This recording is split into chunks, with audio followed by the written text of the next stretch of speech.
Good evening. My name's Deb Jenkins. I'm the gallery director here at Florissant Valley. And tonight I'd like to welcome you to our Stamps of Hope exhibit and presentation. This is an exhibit that Rihab and I have worked on for over a year. It's traveled around the country and has finally ended up here. I'm going to let Rihab do most of the talking because she's going to tell you all the stories behind the works of art. So Rihab Sawah. Thank you, Deb. Good evening. Thank you for coming tonight. We do have a treat for you afterwards, so stick around. My name is Rihab Sawah. I'm a professor of physics here at St. Louis Community College at Florissant Valley, and I can see some of my students in the crowd, so thank you for coming and indulging me. This project actually came about, gosh, it's probably almost 2 years now. I know a lot of people say bad things about Facebook, right? That it takes people's times and they're always sitting in front of it for hours. I am thankful and grateful for Facebook. I don't know about the other experiences people are talking about. I use it to be connected with people whom otherwise I have no way to contact. And you know how Facebook gives you options for things to look at that you might be interested in? Well, one of the things that I saw 2 years ago, to this date almost, was an art exhibit in Washington, D.C. that was displaying Syrian refugees artwork. And I thought, I want that to come to my campus. And so I immediately started to figure out, where is the media that's covering this event? And I then listened to the name of the artist who was being interviewed and went to Facebook, tried different spelling names to figure out if, that's the one that will be the one that will nail the artist. And finally, I got a hold of him. And I said, I would very much love to have your artwork come to our campus and display it here. And so I contacted our Dean of Humanities, and she put me in touch with Deb Jenkins, who did the introduction, thankfully, because Deb was very instrumental in this project. Actually, I would say it's mostly the work she's done on the ground that's made it possible. I brought the idea, I'm the contact person, I did translations, I found places, to send the artwork out to, manage some of the Facebook page, but Deb did everything else. Deb arranged the gallery, Deb figured out how to basically ship things out because we have to put them in containers that would go from place to place without damaging the artwork. So I'm very grateful for someone like that. She's definitely an immense, I would say, colleague and co-curator on this project. So what you see up here is that picture on the left-hand side has been the signature of this art exhibit as it's gone from place to place, and the literature that goes with it was displaying this actually sketch. This is a pencil sketch, so it's not actually a painting, and it is in our art exhibit. We will walk through the exhibit at the end of this presentation. So I always love an interdisciplinary approach to learning. So let's do a little bit of geography. So Syria is the country that these artists are from. Syria sits in the most western, southwestern part of the continent Asia. So when people ask me where I'm from, I say I'm Asian. They look at me funny twice, right? And I say, I really am. I'm from Southwest Asia, the most southwest corner of the continent Asia. So Syria is actually right on the Mediterranean Sea. It's bordered by Turkey in the north, by Iraq in the east, by Jordan in the south, and then the southwest are Lebanon and Israel/Palestine. So this is a country that's always been along crossroads of all kinds of trade routes, north, south, east, west. And historically, places like these are always, there would be times of stability and other times when people want to get their hands on that place because it's strategic. And of course, it's also rich with other national resources that would be important, obviously, for people who come from other places. But people ask me about the conflict in Syria, and I say what started out as a domestic dispute ended up being, in my view, not just a regional conflict, but also an international one. So what you would see to the east of Syria is the grand country of Iran, and I say grand because this country was once in one of the largest human civilizations and an empire that actually existed and ruled the region. So they had in their heyday times when they've ruled the entire region, in fact. And then we also have down in the south the Arabian Peninsula, and that includes Saudi Arabia and Qatar and many of these other ones in the Arabian Peninsula. And then in the north there's Turkey, which also once upon a time was ruled by the Ottomans, and they ruled the entire region as well. So you can begin to see that when there's unrest in one spot, these places will actually, it'll invoke the memory, the historic memory of, well, we had rule in this region, this is how we wanted it ruled. And these different countries have a different vision for what they believe should be right or wrong. And this is where they would play out the scene of their conflict is on Syrian ground.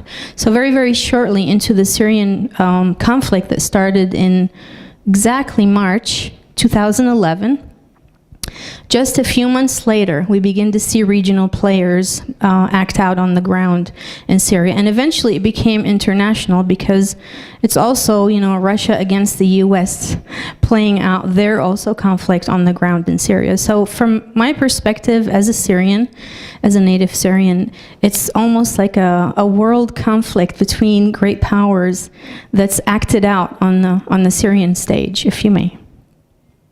So this is just a little bit of historic background about the conflict. Now, if you look at the map, people have several routes to be able to flee their home country. They can either go north to Turkey, and there are about between 1.5 million to 2 million Syrian refugees in Turkey. I have many friends and relatives, actually, who have gone to Turkey and are refugees in that country. They're also, they can go to Lebanon, and Lebanon is actually flooded with Syrian refugees. It's a tiny country, so it can only handle so much, but there are over 1 million Syrian refugees in Lebanon, and the original population of Lebanon is about 3 million, so imagine adding another 1 million to that economy. And then they also can go south to Jordan, and Jordan also is not a big country, so they've also absorbed about 1.5 million Syrian refugees, and that's definitely, been a lot of hardship for the country, especially that it's in the aftermath of the Iraq war that also poured a lot of Iraqi refugees into Jordan. And then the last place that people go to, and it's not via direct route, but they actually would go through Jordan to finally make it to Egypt.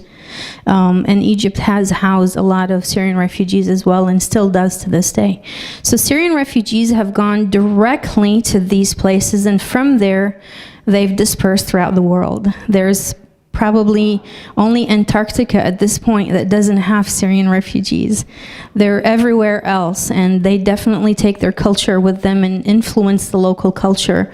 One of my friends and colleagues from boot camp is with us tonight, and she hosted actually a dinner for Syrian refugee families who were actually doing cooking demonstrations in her house. And that's actually how we connected for this presentation. So they're definitely here in the St. Louis area. The International Institute is one of the organizations around the country that the U.S. government uses to settle refugees, and obviously we go back with settling refugees to the early days, right, of the establishment of this country. I can't think of, maybe very few of us in this room would not have come from somewhere else around the world and not really native to this continent. So the refugees that we're talking about tonight in relation to the art exhibit, they actually are living currently and have been for many years in Jordan. They're actually literally right across the border between Syria and Jordan, and they're in a refugee camp that's called Zaatari Refugee Camp. So if we go to our next slide, you can see on the bigger map, the location of Zaatari Refugee Camp is just a few miles south of the Syrian border. This would be, if I would use the words of King Abdullah of Jordan, it's no man's land. This is a place where there is nothing but desert. There is no water, there's no electricity, there's nothing at all. You can look in the picture and see how this has almost become an entire city, and it's actually a city is almost starting to, emerge out of this place, although it's not a city in the sense that we know city. It's a city that doesn't have running water. It's a city that doesn't have a sewer system. It's a city that doesn't have electricity. And for the first few years, they actually were living in tents. And that meant when winter came, and winter in the desert is really, really harsh. It's that kind of brittle cold that gets to your bones no matter what you do. And so there were actually many fatalities, especially among children, because they couldn't tolerate the snow. And yes, it does snow in that part of the world. People ask me if it's always hot. We don't live in Syria in the tropics. We don't live along the equator where it's always hot and muggy, but it does get very, very cold in the winter. And so eventually those tents were replaced by, they to me look like canisters. They're a very, very, very rough version of a trailer.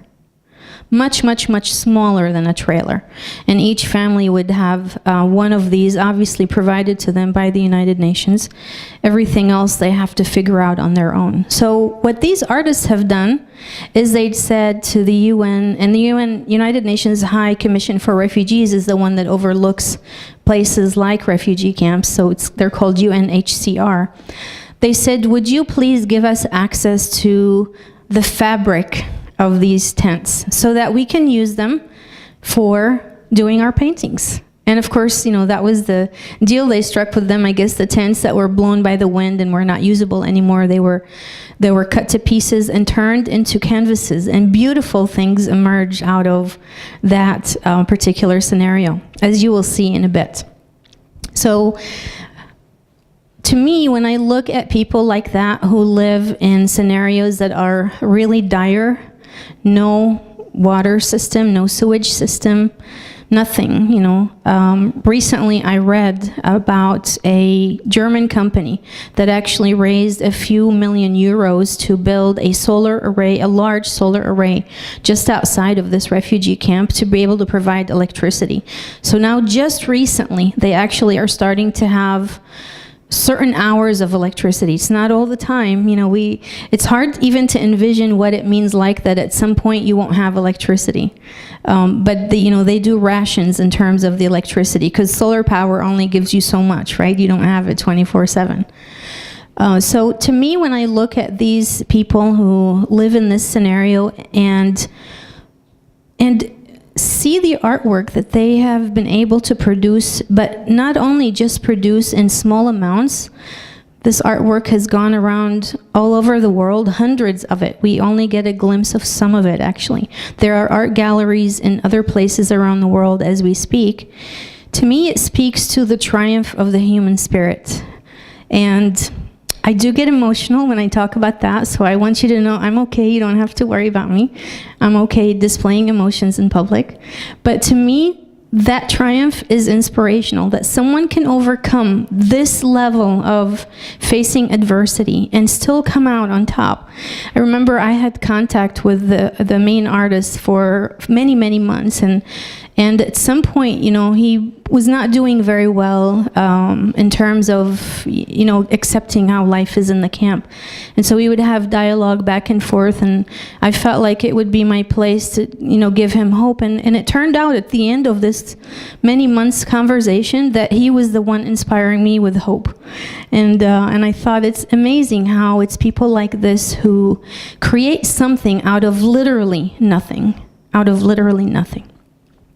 So what they've done is the fabric from their tents have become their new canvases. The art supplies they have to purchase themselves.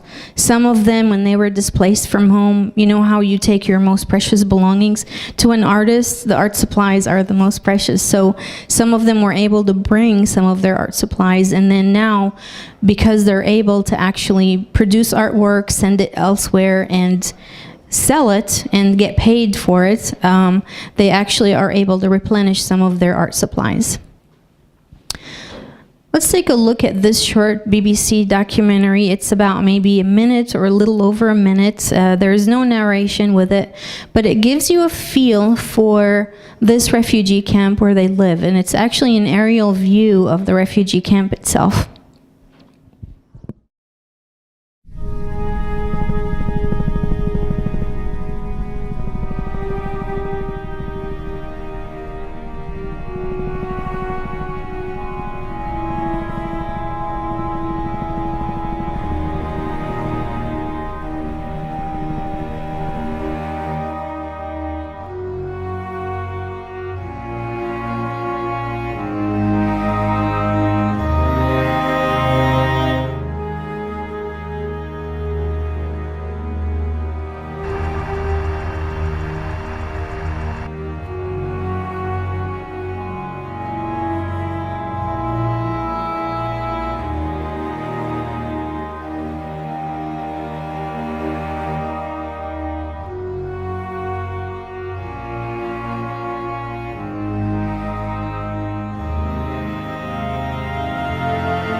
So I want you to meet our artists, and what I want to tell you also is that we are streaming live this presentation on YouTube, and they are with us watching. So I know you can't feel their presence, but they definitely can see us and see this presentation. So they're also available after this presentation. If you have questions or comments, I would have to be the person typing it because I have to send it in Arabic.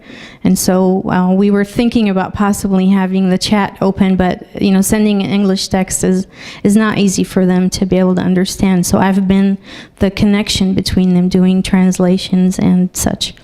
So let's meet our artists.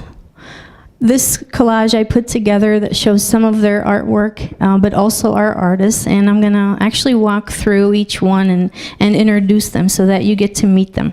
And you know that in spirit, they're really with us right now. So this is Tamara Hadar, and if you can picture what you're looking at as one of these tiny trailers, I'm gonna call it a mini trailer because that's really what they are at best. This is a wall painting that he created with another artist, and he's standing in front of it. But as you can see that this is the beginning of a project that these artists started a while back, and their idea was that they were going to turn this refugee camp into something that looks very different. You saw in the video that there are 30,000 such units. That's very hopeful, right? They want to actually turn this whole place into an entire giant art gallery, and they're working at it every day. Now, it's not really just about turning the place from this dismal-looking location that just has, the color of the sand into this beautiful, colorful place that they can gaze out into and see some of their dreams and hopes reflected back to them in these images that they paint. It's actually a project that's more grand than that. It's a project that involves others who may not necessarily be artists, so that they can discover the artists within. And of course, the most important of such individuals are the children. The children are the ones we probably worry about the most when we have such circumstances that people have to live in.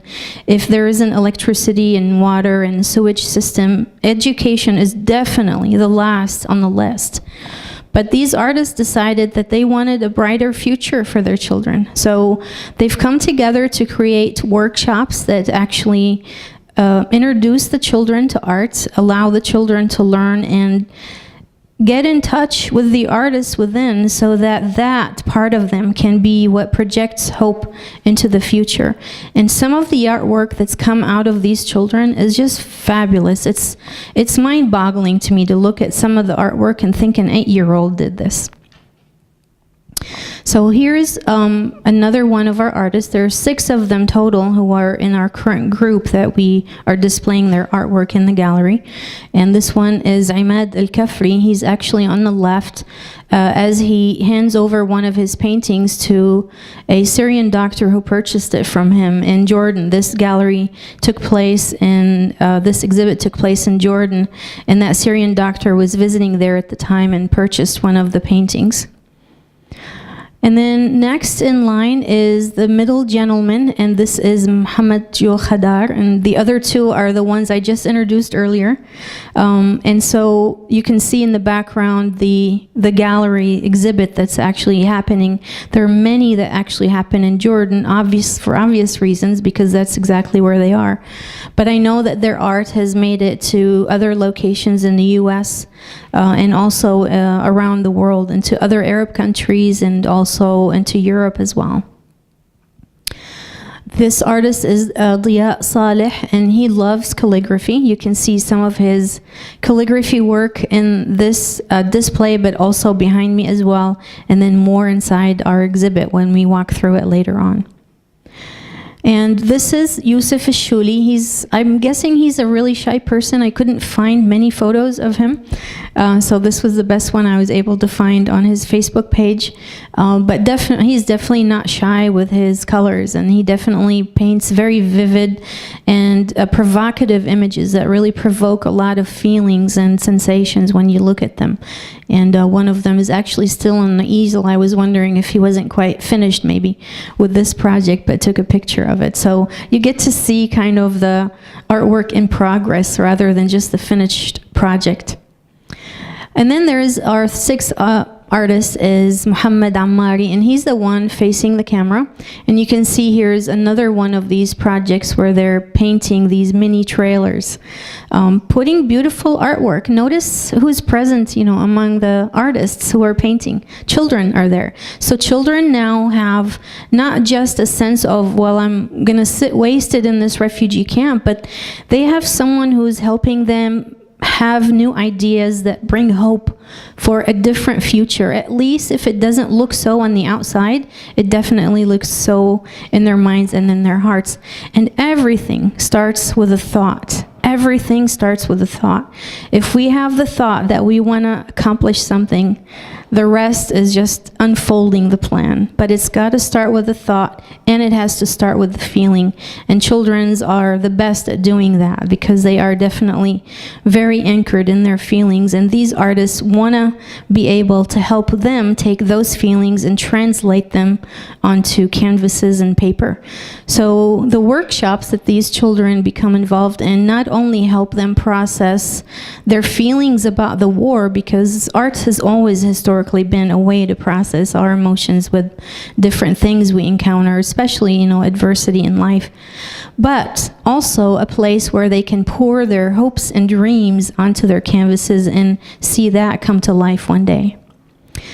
So this group of artists put together actually an official group. They call it Fariq Tawq al-Yasamin in Arabic, and they actually literally transliterated it, so they call it the Color Jasmine. I know in English we say Jasmine Color, but I wanted to be faithful to the way they called their group, so it's not a grammatical error, it's how they chose to actually name their group.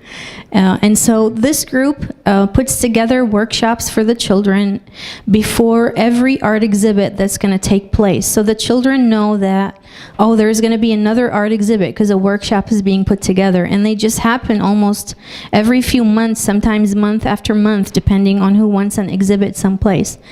And their art, like I told you, has gone to all 4 corners of the world. To me, their art is a message. It's to them also. That's the only way that they can reach us when they're that far away.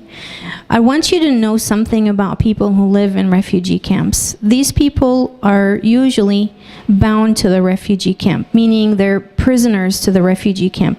They don't get treated as prisoners, but they actually are not allowed to leave unless there is a legitimate reason. They have to actually apply for that to be able to leave. So when these artists go to their art exhibit shows, obviously that's a good reason to give them permit to leave, but not everyone can just walk out. I remember one time I was giving a similar presentation a couple of years ago, and someone in the audience started to weep, and I said, would you share with us, if you may? And she said, my mother actually was a not prisoner, but she was a refugee in World War II in Warsaw, and she said she remembers that time, how they were not allowed to leave. They were literally held captive inside that refugee camp. And some people live in refugee camps all their lives. Their children are born there, and their children's children. So this is not necessarily a temporary situation for them, but it does not put any hamper on their ability to dream of something different and better for their lives. So Mohammed Ammari is the lead director of this group, Jasmine, or Color Jasmine, and he wants to inspire his son. As you can see, his son's already actually starting to paint. I've seen some of the postings of his young child's paintings on his Facebook page. It's amazing when you help a child get in touch with processing their own feelings and giving them guidance with that, the genius work that comes out of it. So in the words of Mohammed Ammari himself, and I really love how he stated this, he said, art is a messenger, and it truly is, because their artwork has gone to all over the world to reach people like you are here at St. Louis Community College, who otherwise we wouldn't have any way to get in touch with these artists. And it also helps build the human being. And to him, this is perhaps a cornerstone for Mohammed Ammari, is that art and focusing on art, not just as a message, but actually using it as a tool to help build the human being and to build the human spirit. And especially when someone lives in these kinds of conditions, it becomes even more important to find that little strand of hope that they could use actually to create mountains out of that.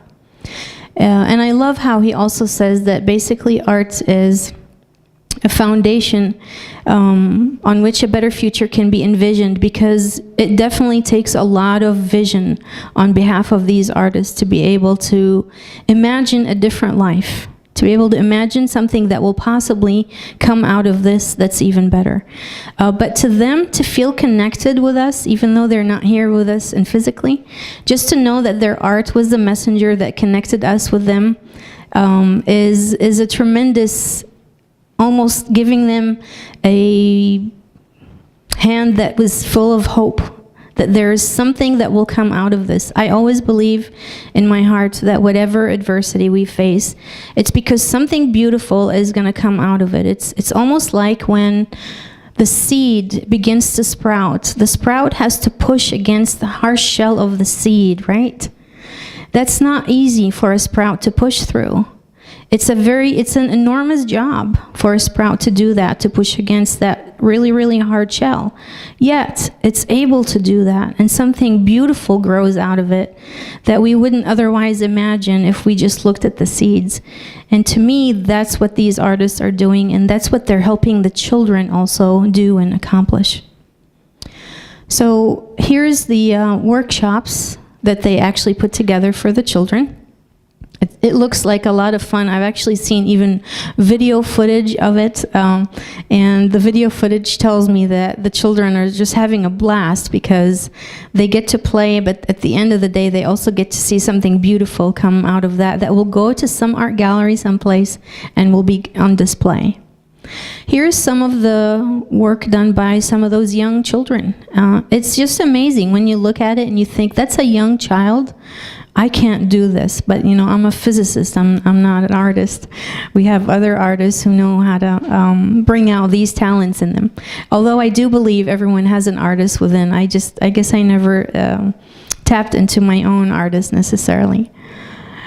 And here is one more that actually has in it written the word hope in Arabic and English. So notice how the artwork to that child is a symbol of hope. It's their passport to go someplace else, even if it's only here. But it's got to start in that location before they end up somewhere else. So some of the other projects that they're doing, they actually want to change people's lives with their colors. I love this picture when I saw it because it was just so symbolic that, you know, they're going to move forward. Their feet are going to move them forward into another future using colors. And they're going to change lives using these colors, and change is what's on the scene because they've started this massive project to totally revamp the way this camp looks. Yes, 30,000 units is a long way to go, but they're very persistent. It's become almost a classroom, if you may, for the children, because the children get excited. Oh, today we're going to go paint this, you know, mini trailer. And what they're painting are beautiful things. They're painting some of Syria's heritage. You know, these are some scenes from the city of Palmyra, which had, I would say, tragically, would use the past tense, had Roman ruins that stood for over 2,000 years that ISIS obliterated and destroyed down to rubble, which really pains my heart to know that. This was one of my favorite places in Syria. And they insist on painting the scenery from their country. If they can't go back to their country, at least they'll bring it where they are. Their imagination will bring it, and their hand will paint it. And their children will get to see these places, even if they're in their mind's eye only. So we can see now other paintings that they're doing. You can see the roof on this particular area where they're painting the wall of this mini trailer. Here's another one by Hamad Ammari painting on it. And then so you get to see these projects that they're working on, and they're expanding it. And it's not just them. It's not just them. There are more artists joining every day. There are now women artists who are actually among them, and obviously children, as I've said. So imagine when you expose a child to something like this when they're young, how you build that child from within. You change their life trajectory. You influence it in a way that otherwise it would have turned out very, very different. Here are some of our artists actually working on these paintings, so you get to see the project as it's happening and as it's going along, and then the final touches, as they put the final touches on them. I would love to have, you know, wall paintings like this in my house or on the outside of my house. So to me, they're changing the camp into the largest, possibly one day, outdoors art exhibit. I know it'll, of course, be influenced by the elements, because the desert definitely is not going to be easy on this artwork. But it's what they intend to do with it that actually brings out the beauty in this. And they are willing to start over and over and over again, no matter what happens. When we go through the art gallery later on, you're going to notice that the canvases that are made of the tent fabric, some of it, if you turn it and look on the back of it, it still says UNHCR. So you can see that this is actually the tents that they were living in once upon a time. So here's a group of them, the expanded group. There's more in the group that are actually not in our collection right now, so they're more in this picture. And I really love this, this sign that they're holding up. It says, actually, down here in Arabic, it says Art Revolution. And they put the word Art Revolution and squeezed it into one word to create with it an Artolution. And it's definitely an art revolution that they're creating. I see them show up in many places on Facebook in different cities around the world. And that is definitely a revolution that they've started, because people are noticing this group, and we want things that inspire us in life, don't we? We all might need that, right? It's interesting that we turn to people like this to inspire us, even though they're the ones who live in conditions we can't even imagine. So I'm gonna let you hear some of these artists' views. Obviously, they're speaking in Arabic, but there's translation, so you can follow along. But you also get a feel for them as you watch them live as in video on the screen. So they can't speak to us right now, but you can at least hear them and listen to them and hear their hopes and dreams in their words as they show up in these couple of videos I'll show you next.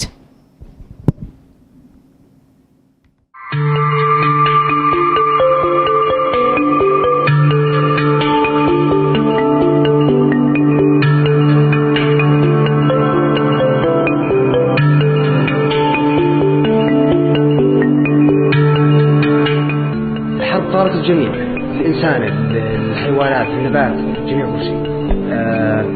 وكذا والأمل موجود في اللوحات.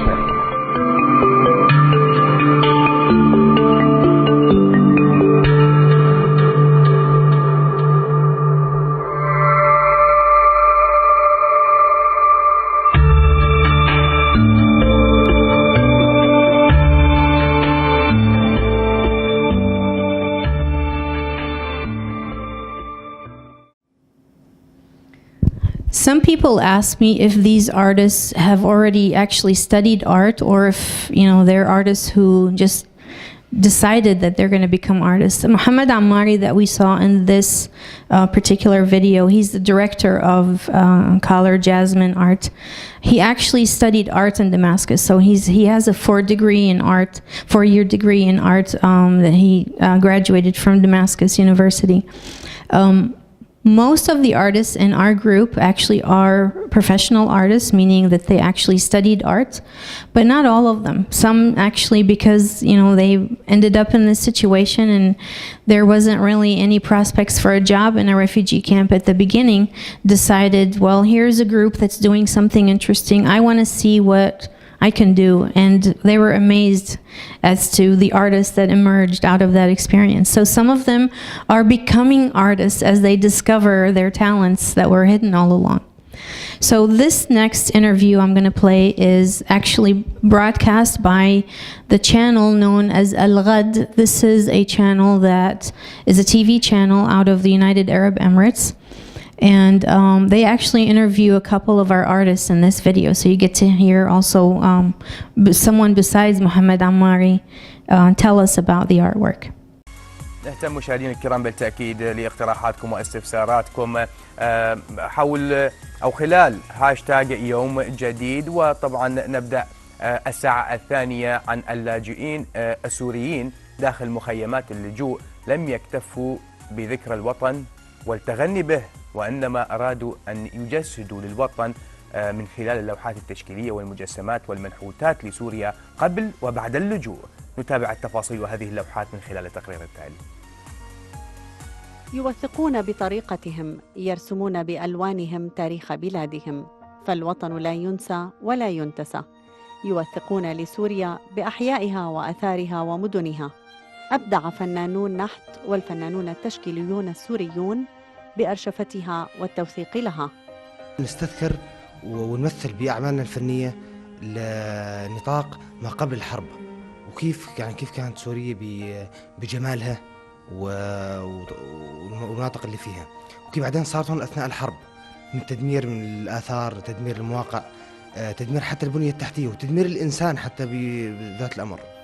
هم جزء من ذاك الوطن، هم أبناء الشام القديمة ومدنها الكبيرة، هم أبناء حلب واللاذقية بمنحوتاتهم ورسوماتهم في مخيمهم هذا، حيث المهجر والمعاناة طوعت أيديهم بأدوات بسيطة جزءاً من محتويات بلادهم.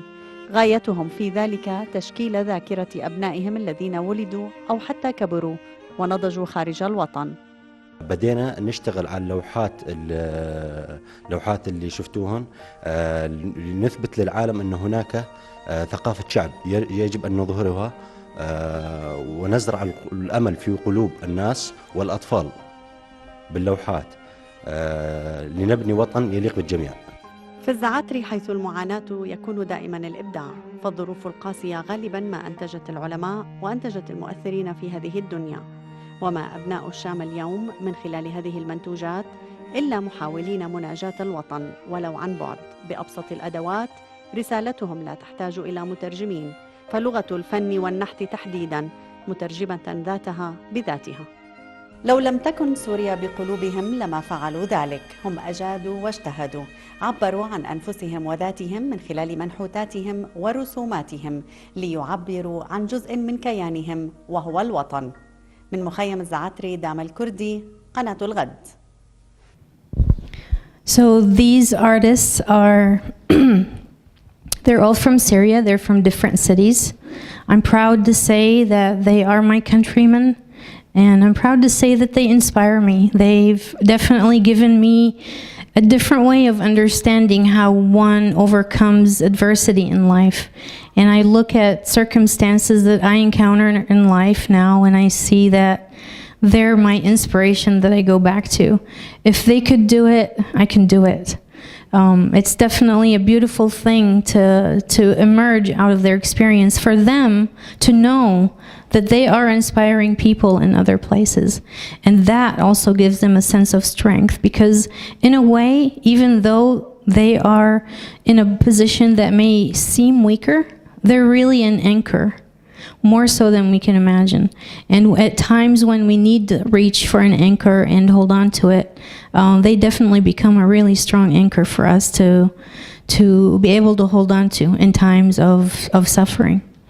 So Stamps of Hope is the name of our current art exhibit.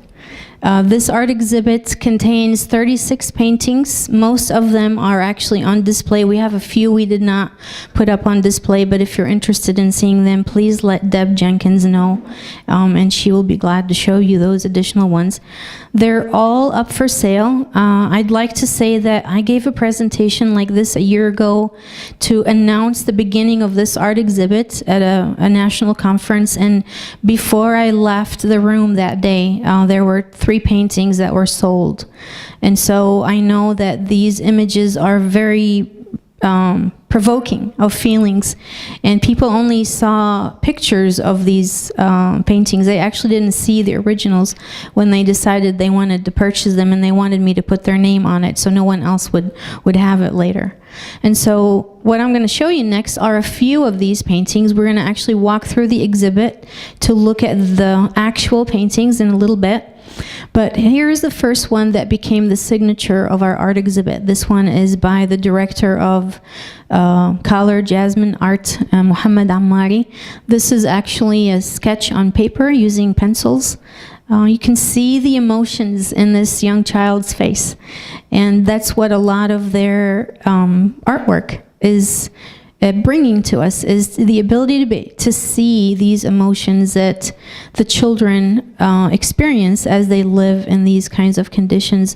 They've been torn away from their home countries. Some have seen, horrific days and have seen their homes destroyed. And so this particular image is whenever I see it, it just floods me with emotions. It's impossible not to when you see a lot of this artwork. This one is by Muhammad Hadar, showing an older man walking, I can't say on the streets, but between the tents in the refugee camp. You can see the stamp of UNHCR on the back of the tents here. And this one is by Imad Caffrey. Like I said, these are all in our exhibits that you're going to see in a little bit. And then this one is by Leah Saleh, who loves to do calligraphy. And this next one is by Yousefi Xu Li. And you can see the feelings that show up in this imagery, this depicting how these people must have felt when they've seen their country go up in flames, basically, and among all the conflict that took place. And then this one is perhaps one of the most provocative. This is the one where someone in the audience, before I finished my presentation last year, interrupted me to say, I want this one. I want this before you leave today. I don't want anyone else to get it. And it definitely is his, Andrew, from a college in Michigan. And this piece perhaps speaks of a lot of pain. It's actually a drawing and not a painting itself. and it's actually sitting in that display case behind you. So we have some of our artwork out here, so this is like an extension of our gallery. But this is the one that really caught a lot of people's attention at that presentation a year ago, and made me very determined that I have to put this show on the road. And Deb and I, of course, that's what we've done. And this is the grand finale for Stamps of Hope. So Stamps of Hope, as the name of this exhibit, will no longer be after April 6th, but the artwork will go on. Actually, it will go on being displayed. We'll have a new exhibit name, and we'll have new artwork that will actually be added to it. What I want to tell you also is that 100% of the sale of all of the artwork goes to the artists. It's been a challenge trying to get the money to them. I've had to figure out, something other than Western Union, because Western Union put all kinds of blocks, but I found another company that would actually allow me to do a wire transfer. And I pay the transfer fee because every dollar means something to them. Every 50 cents, every dime means something to them. In these kinds of harsh conditions. And I've had to actually write letters to the company that I transfer the money through them on St. Louis Community College letterhead, so they know this is legitimate, this is not a scam, we're not money laundering or anything. I've had to even send them a copy of my STLCC ID card so they believe me that I'm actually an employee here at the college. And it took a while before they would allow the money to finally transfer.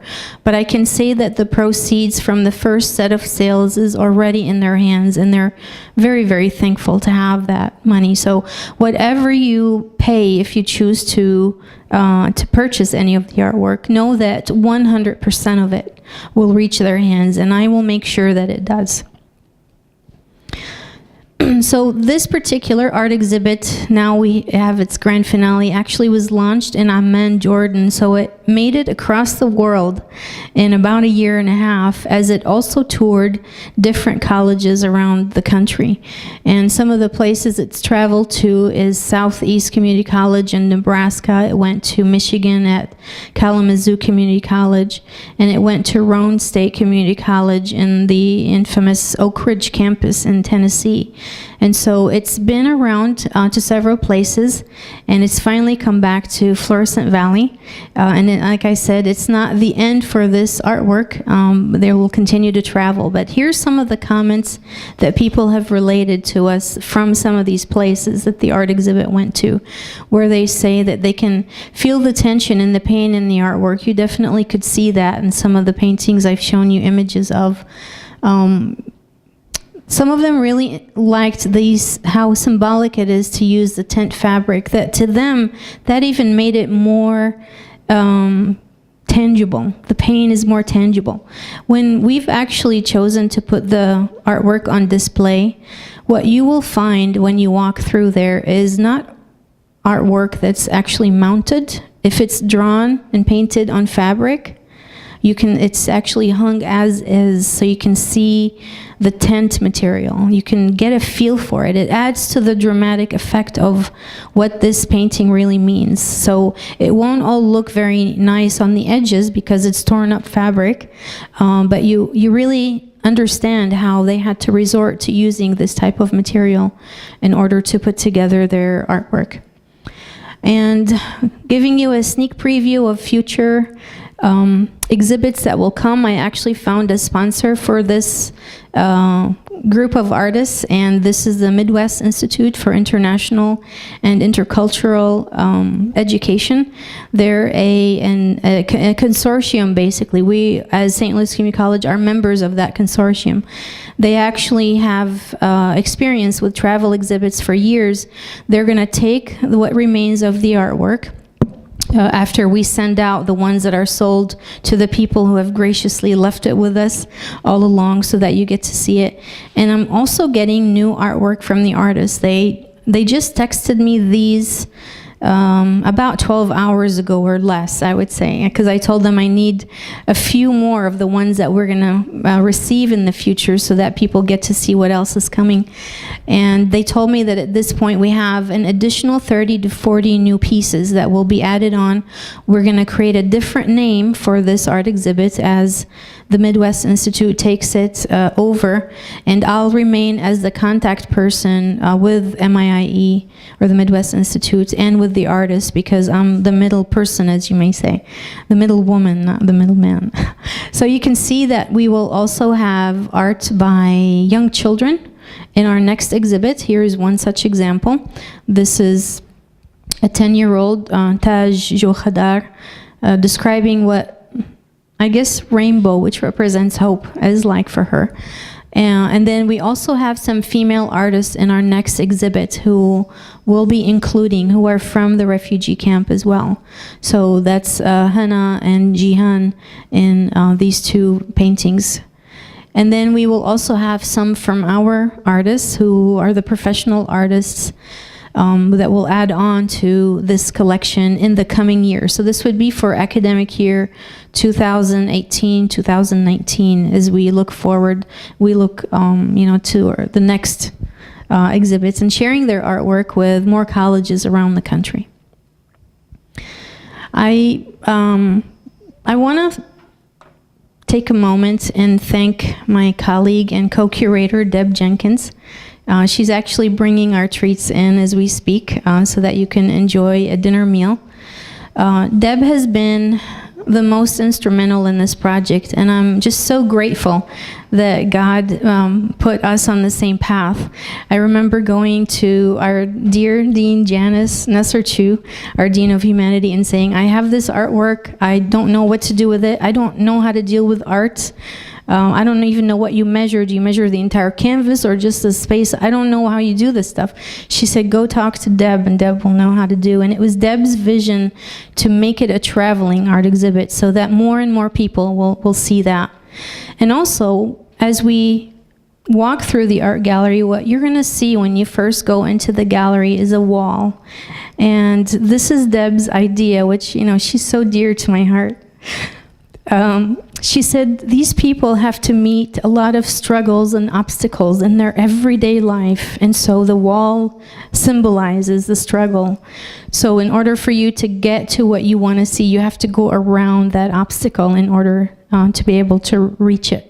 And so that's yet another piece that Deb's contribution, and I'm so grateful for having you as a colleague, but also as someone we've worked together on this project for a whole year. So please join me with a round of applause to give thanks to Deb.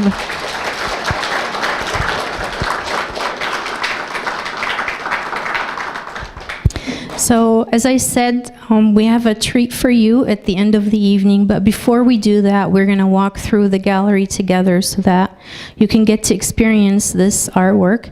And before we do that, if you have any questions, I'll take your questions right now.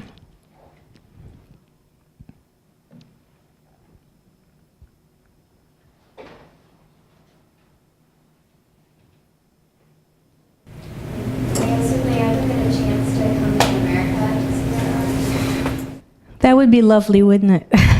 So the question is, will they ever get a chance to come to America to see their art here on display?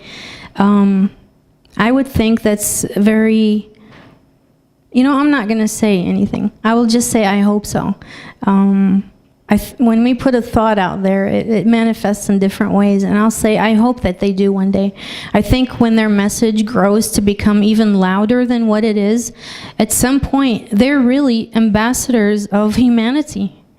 And at some point, when their message is loud enough to where there are places that want to host them in person, that will overcome obstacles that the U.S. government would put in their ways. But right now, they do have a lot of obstacles. I envision a day, using the words of Muhammad Ammari, I envision a day when they will show up. And I hope so, for their sake. Thank you for that question. Other questions? Why is it called stamps? That was their name that they gave to the exhibit. because a stamp is something you put on a letter so it can travel and go to another place, but it's carrying with it hope, and it's their hopes that it's carrying with it. So it's very symbolic, even the name. And to see how they come up with this beautiful way of putting a message in their work, and also in the way that they want this work to be received by others, is very moving. Every piece of it has their heart poured into it. Yes, thank you. Other questions?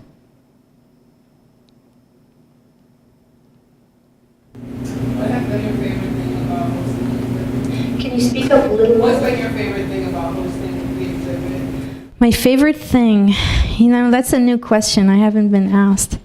To me, it's having these artists trust me to bring their message. It's been a privilege for me. And I know they're always thanking me for this, but I'm the one who's very thankful to them, because to put that much trust in someone and to send their work, knowing if I'm gonna really show up on the page or not, is to me the greatest gift of all. And they've followed through, and I've definitely followed through, and I will continue to do that as long as these exhibits continue to happen. Thank you for that question. Do you know how long they've been in the refugee camp? Some of them have been there since 2013, and I think maybe some earlier, before it was even called a camp, where they just, this was a place where they would bring people to establish something for them. So it wasn't quite even called a refugee camp at that point. A long time. A long time. If someone were a child and they left their home country back at that time, they probably, this is home now. That's what they know, that's home. Other questions?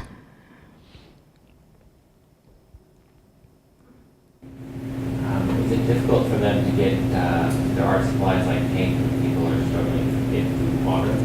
It is a challenge, and that's why I say every dollar counts for them.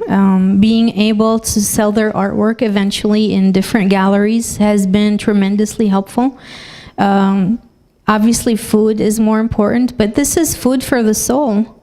And it's perhaps just as important, if not at times even more important, than actual food in the belly.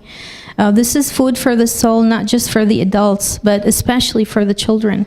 And it's important for the children to be able to paint a future that's different, rather than say, well, you need to eat bread tonight. It's probably more important to a child to be able to envision something more beautiful that they can create. And it starts inside of them, inside of their imagination. Yeah. Thank you. Other questions? Thank you for your attendance tonight, and you've been a tremendous audience. It's my privilege to stand in front of you here and be a messenger to these artists. And so what I would like to ask you to do next is that we begin to go through the art gallery so you get to experience the artwork, and then we'll have a treat for you, Middle Eastern food from a local restaurant here in North County. So enjoy your evening. I also wanted to add one more thing. Our artists are with us, some of them, so if you wanted to chat or send any message to them right now, I can be, the typist who does that. So just come on up to me and let me know, and I can send whatever comments or questions you have.